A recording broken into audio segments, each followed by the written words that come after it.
예, 안녕하세요. 만나서 반갑습니다. AP투자연구소의 김용재 소장입니다. 오늘이 2019년 12월 15일 일요일 저녁 시간 되겠습니다. 자, 지난주 한 주간의 시장 상황 한번 살펴보고 다음 주 시장은 또 어떻게 될지 보는 시간을 한번 가져보도록 할 텐데, 자, 일단은 저번 주에 제가 저번 주 일요일이었죠. 저번 주 일요일 날 동영상을 시황 분석을 해드리면서 남겨드렸었을 때, 일단 코스피부터 볼게요. 자, 코스피 지지선이 지금 현재 이 구간으로 적정이 되어 있는데, 이 구간에서 지지선을 지켜줄지 아니면은 추가적으로 빠지게 될지 정확하게 판단이 어렵다라고 그랬습니다. 일단은 지지선 부분까지 올라온 건 확인이 됐는데, 이 구간에서 만약에 차트가 꺾여버리게 된다 그런다면 주가 자체가 다음 지지선인 코스피 여기까지 봐야 된다 그랬었죠. 그래서 만약에 이 구간을 이탈하게 되는 움직임이 나온다 그런다면 이 구간에서 풀매수 들어가야 된다고 제가 얘기했습니다. 이 구간에서 지금 코스피 일봉 차트입니다. 이 구간에서 추가 매수를 풀매팅 들어가면 된다 그랬었습니다. 근데 만약에 이 구간을 이탈하지 않는다, 이 구간을 이탈하지 않는다 그런다면 여기에서는 추가 매수 들어가지 마시고, 왜냐, 여기서 추가 매수를 들어가게 됐을 때 만약에 뭐 지수가 이렇게 올라와서 다행인데 추가 매수를 들어갔었는데 이 구간에서 만약에 지수가 꺾여버리게 된다 그런다면 이 구간까지 밀려버리면 더 손실폭만 커지게 되는 거예요. 그래서 이 구간은 그냥 버틴다 그랬습니다.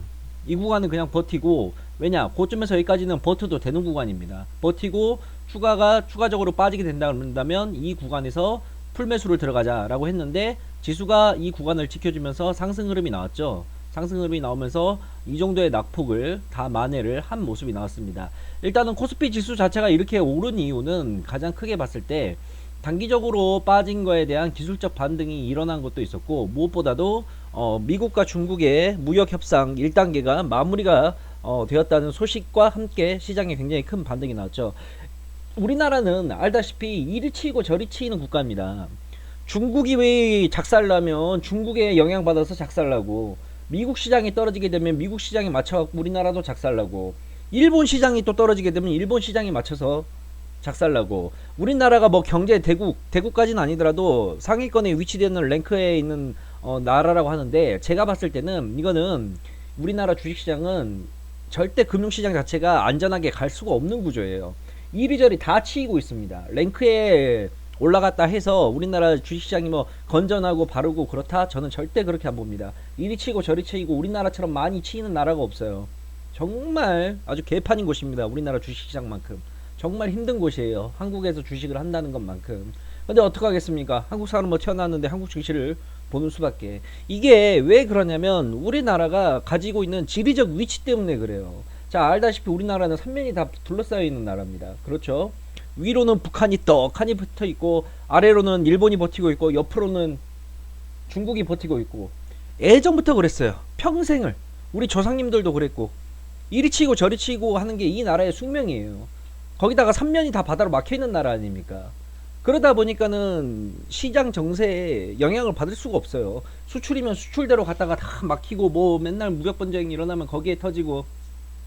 일단은 미국과 중국의 영향 때문에 한국 증시 자체가 일단은 상승으로 돌아오긴 했습니다. 자, 그런데 이제 문제는 뭐냐, 올라올 만큼 또 올라왔다는 거예요. 올라올 만큼 보시게 되면 전형적인 상승 하락 패턴 지지받고 다시 올리는 모습인데, 지금 또 보시게 된다 그런다면 여기 1차 저항대는 뚫어냈다 하더라도, 1차 저항대는 뚫어냈다 하더라도 다음 2차 저항선 여기입니다. 여기에요. 2200선 30포인트 밖에 안 남았어요. 자, 한국 증시가 여기서 추가적으로 코스피가 쭉 나온다? 좀 더 두고 봐야 될 일입니다. 두고 봐야 될 일이에요.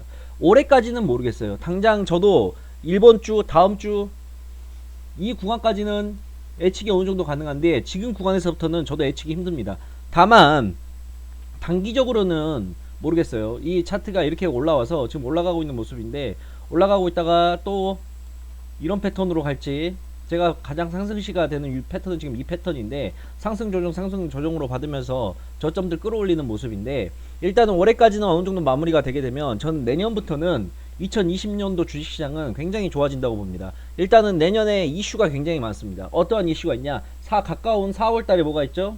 대한민국 국회의원 선거가 예정되어 있어요. 그렇죠? 그리고 다다음 년에 뭐가 있어요? 대선이 있습니다. 대선 일어나게 된다 그런다면 대선 효과로 인해서 주식시장에 자금이 많이 모이게 될 겁니다. 왜? 대선이 일어나게 되면 뭐가 있나요? 바로 선거 테마주죠. 선거 테마주가 들어오게 되면 일단 증시 자체에 돈이 들어오게 되면서 굉장히 유입량과 그 다음에 거래량 자체가 풍부해집니다. 그런 테마도 가지고 있죠. 그래서 이러한 테마들 때문에 내년에는 주식시장이 굉장히 많이 오른다고 보고, 더군다나 아직 우리나라는 미국 시장만큼 상승이 전혀 안 나왔었어요. 차트를 좀 줄여볼게요. 코스피 차트를. 자, 코스피 차트 월봉 차트 한번 보겠습니다. 자, 보시게 되면 여기에서부터 지금 시작을 해갖고 여기까지 빠졌어요. 단기 반등 중간중간에 나온다고 어떻게 꼬사리처럼 움직였지만 미국 증시는 이때 미국 증시도 똑같이 빠졌는데, 미국 증시는 빠졌다가 바로 회복하면서 전고점 계속 신고가 행진을 이어나가고 있습니다. 미국 경제 자체가 지금 굉장히 좋아요. 실업률 자체가 5% 미만밖에 안 되는 나라예요 지금.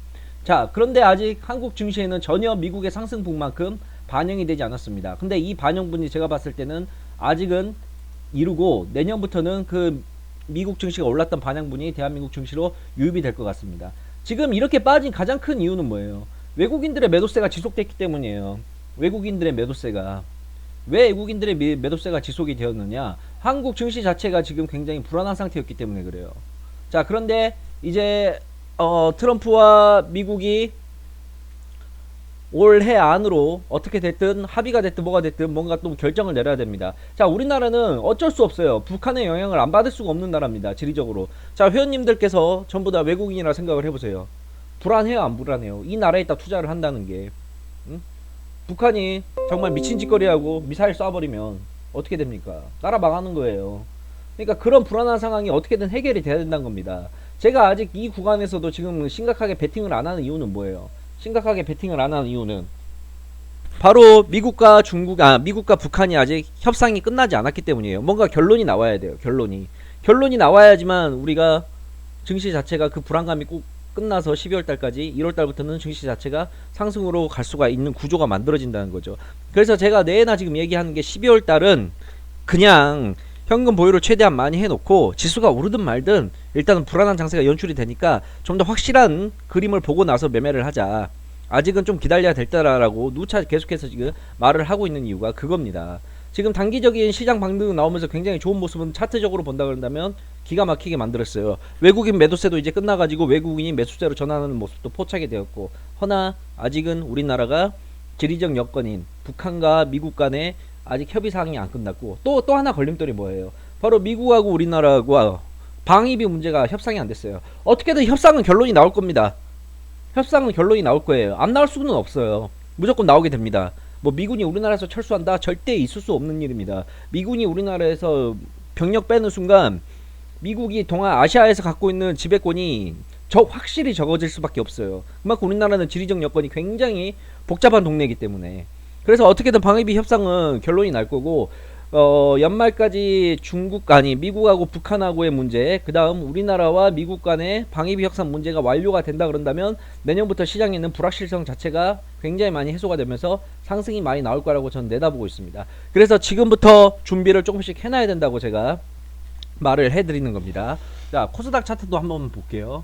자, 코스닥 차트도 월봉 차트 보게 되면 다 내려왔습니다. 이제 다 내려왔어요. 코스피가 지금 우상향으로 자리를 잡아가고 있는 모습이고, 코스닥도 코스피 따라서 움직일 확률이 굉장히 크죠. 형이 가는데 아우가 안 갈 수가 없죠.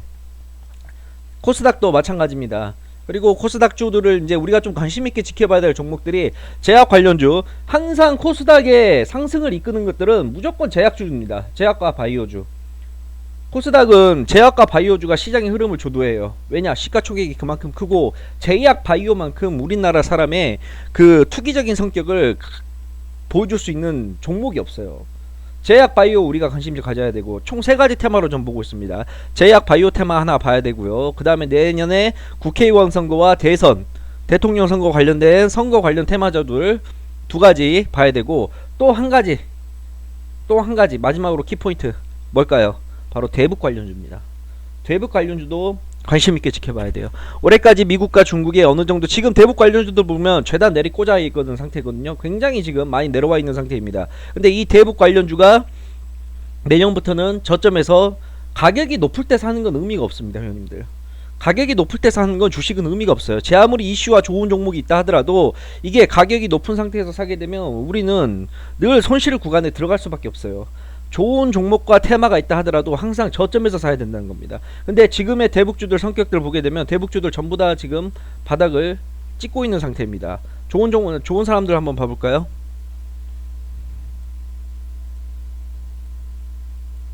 자, 대북주 대표적인 거 좋은 사람들이죠. 자, 좋은 사람들도 한번 보세요. 일봉 차트. 자, 바닥 구간까지 거의 다 지금 내려와 있죠. 내려와 있는 상태입니다. 지금 구간에서 대북주들 한 3, 4개월 본다 생각하고 조금씩 매수 들어가도 괜찮은 자리입니다. 저도 대북 관련주 지금 관심 종목 한 20개 정도 세팅해 놓고 매수하려고 슬슬 지금 보고 있어요. 대북 관련주들. 다만 대북 관련주는 단기적으로 보는 성격은 아니다. 한 4개월 5개월 보고 매매를 하는 게 좋다. 대선 관련주 그 다음에 선거 관련 테마주는 워낙 급등세가 위아래로 세기 때문에 매매하기가 힘들 수 있어요. 근데 이런 주식 초보자분들이나 매매하기 쉽잖아요. 어차피 바닥권에서 지금 놀고 있는 종목이에요. 손절선 여기로 딱 잡고 좋은 사람들도 손절선 여기로 잡고 그냥 베팅해서 들고 가면 됩니다. 응? 베팅해서 들고 와요. 손절선 건드리면 그냥 버리면 돼요. 다시 재매수 시점 잡으면 됩니다. 근데 손절선 안 건드린다? 그러면 쭉 3, 4개월 들고 간다 생각하고 보유를 해보게 되면 3, 40% 상승은 무조건 나올 수밖에 없는 구간이죠. 아시겠죠? 월봉 차트 한번 봐보세요. 다 내려왔어요. 여기 상승분 다 반납했습니다. 벌써 몇 년째인가요? 여기서부터 여기까지 상승분 다 반납했어요. 이 구간 이탈하지 않으면 기술적 반등 대북 관련주들 다시 한번 흐름 탈 수가 있습니다. 그래서 제가 지금 관심있게 지켜보고 있는 테마는 3개. 제약 바이오 관련 테마, 그 다음에 대선 관련 테마, 그 다음 마지막으로 대북 관련 테마. 이 3가지 지금 내다보고 있습니다. 트럼프가 내년에 재선을 지금 준비를 해야 돼요. 그렇다면 얘네는 대외적으로 굉장히 많은 걸 보여줘야 됩니다. 근데 일단은 미국 지수 자체가 지금 연 신고가 행진을 찍었어요. 역대 최고로. 일단 트럼프가 또라이 짓거리는 많이 한다 하더라도 얘가 시장 자체는 굉장히 잘 본다는 얘기예요. 어찌됐건 지금 나라의 자국민들을 위해서 별의별 조치를 다 취하고 있는 중에 있습니다. 근데 얘가 재선을 무조건 도전을 할 건데 이 친구가 대선을 하기 위해서는 미국하고 북한하고 문제를 해결을 해야 돼요. 어떻게 되든 간에. 그래야지 자기 정치적 위상을 알릴 수가 있다는 거죠. 역대 대통령이 해내지 못한 일을 자기가 했다는 그게 있으니까. 안보에 가장 큰 위협이 되는 거잖아요. 이 안보 문제를 해결한다는 건데 그러면 굉장히 크게 볼 수가 있다는 거죠.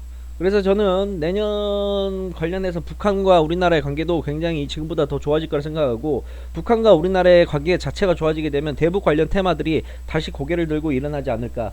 그리고 현재 구간에서 굉장히 가격이 싼 메리트가 있는 구간이라고 저는 평가를 하고 있습니다. 자, 코스피 코스닥은 마찬가지예요. 12월 이제 12월 한 2주 남았죠. 지금 12월 15일이니까 이제 2주 남았는데 2주간은 그냥 크게 매매하지 말고 단기적으로 짧게만 매매만 하면서 진행을 해서 시간을 보내면 돼요. 그리고 12월 말까지 미국과 북한의 어떠한 액션이 나오고 그 다음에 또 우리나라와 미국 간의 방위비 협상 문제가 액션이 나오게 되면 그 두 가지가 해결되게 되면 그때부터 시장에 돈을 풀어놓고 우리가 풀매수를 들어가면 되는 겁니다. 지금은 불확실성이 존재하기 때문에 주식시장에서 가장 위험한 건 바로 불확실성이에요. 불확실성이 있게 되면 시장 자체가 반응을 크게 하지 않고 우리도 마찬가지입니다. 근데 그 불확실성 제일 큰 제가 말한 두 가지 문제가 연말까지 어느 정도 되면 윤곽이 나오면서 그림이 나오질 거란 말이죠. 그러면 그때 확인하고 베팅을 해도 충분하다는 겁니다. 아시겠죠?